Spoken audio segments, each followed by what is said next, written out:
bluff. And the idea of titling it reconciliation is exactly what I want to do. And so I started thinking about it and what it meant to me and all this stuff. Because there's reconciliation going on across the country. There's many forms and different avenues and different approaches. And so I wanted to say what I knew about it. And I didn't want to start saying stuff I didn't know about. And so I put it together and we found this tree. It took us over a year to find this tree. It's red cedar. It's over 800 years old. And this is actually the fourth attempt. The first one I thought I had right off the bat because there was a what we call blowdown at home when the wind blew down this big tree. And we jumped around on there, walking around the tree, and it was big, huge. And I thought it was the right one. And we finally got the end cut off, and cut off, and what works like. And then we're working on the canoe and longboat and the eagle, and I'm looking at this tree with the bark on and that yet, sitting there waiting. And then I started realizing the top is too small. It's not big enough. I wanted more volume on the top side so I could say what I wanted to say. It's properly good presence, you know. And so I started saying, okay, it's too small. That means now I have to go and find another one. So we went into this other area where the loggers were going into an area.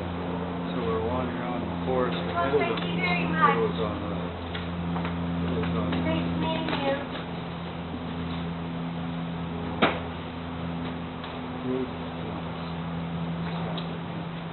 so that tree looked really good.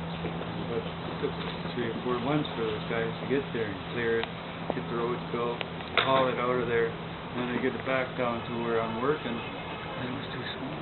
The top was too small again, right? So we went and found another one up inlet, and we dragged it down by water. And the guys come up, they put it on the beach, and come up and say, you better have a look at it. It doesn't look like it. What? Yeah, it doesn't look like it. Okay, wandered down the beach, and sure enough, it's scruffy looking, and it's curved, and the top end was too small again. Wow. It was under logs when I looked at it. It looked good laying there, but parts were hidden from other logs. And so I went off and we looked for this one. It was over a year before we found this one. And we finally found it. You know, I tell everybody I met a lot of big cedars out there, and I know them by name now. I hugged a lot of cedars. And literally that's what you do. You look at the cedars and check them out. So we found this one. It was in an area where there was supposed to be 3 other monumental trees, and we went there because of that. They're mapping them now at home, all the big trees, and put them down on the map. And all 3 of them were too small. They were small, nice trees. 300 years from now, but they were too small for their own. But we're standing there. I was kind of disappointed. Looking across the road. And there's another, so they had logged off the area in the earlier days, but this is one of the sections they left. You know, they leave bunches of trees when they're logging, you know, they'll cut a hell of a lot down, just clear cut, but then they'll leave a patch, another patch. And so this one was across the road. No, another one was there across the road. It looked perfect. Beautiful. So we had to go down this deep gully and up the other side, and that was awesome. We went to the tree. It was beautiful on the side we seen from the road. And then I looked at the other half, it was gone. The whole other half had rotted off. Deep and real deep. Anyway, so I'm standing there kind of disappointed, and I'm looking down along the road sort of, on the trees, and there's another big guy behind another big tree, but this one was a little smaller than that one. So I said, I'm going to go check that one out. That's this one. And so I circled, you know,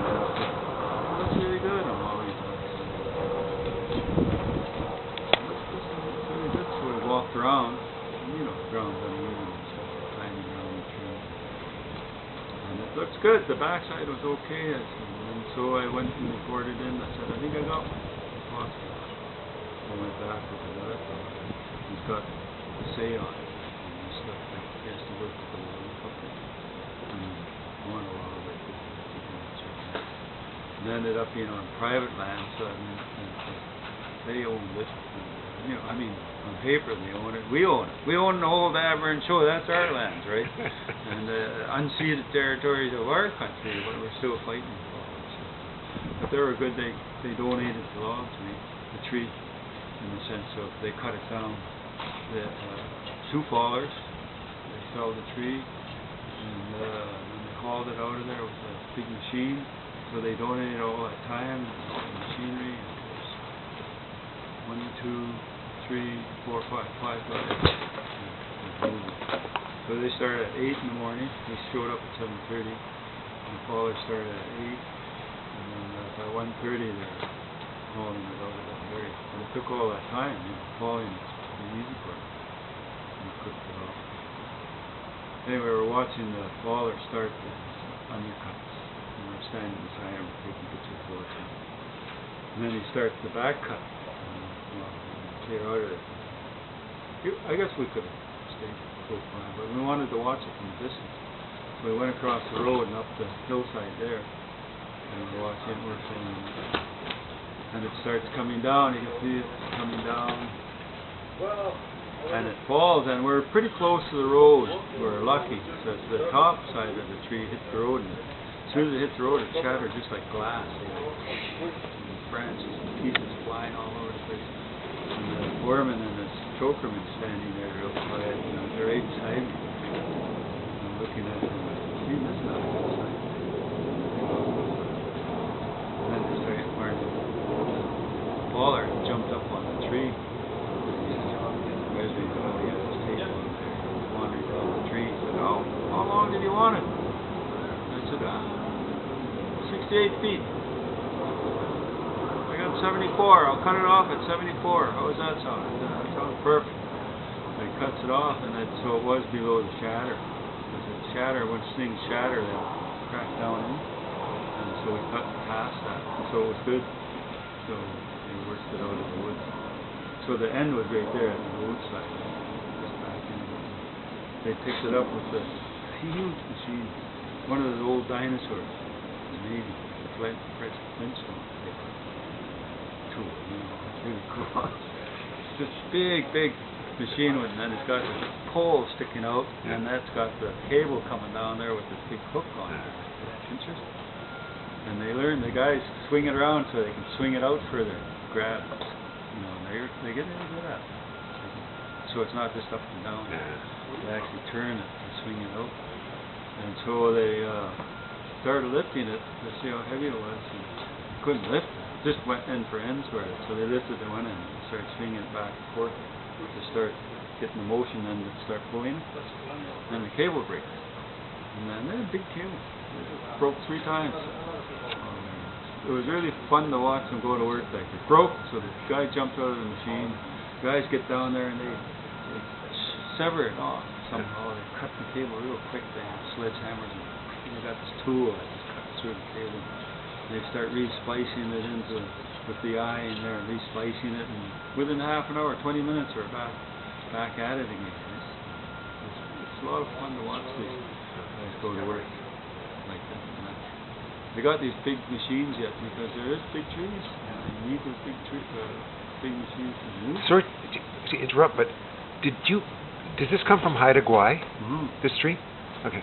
Yeah, that's way back in the woods there. Okay. And then they hauled it out. And then they tell you got to have a big machine. First off,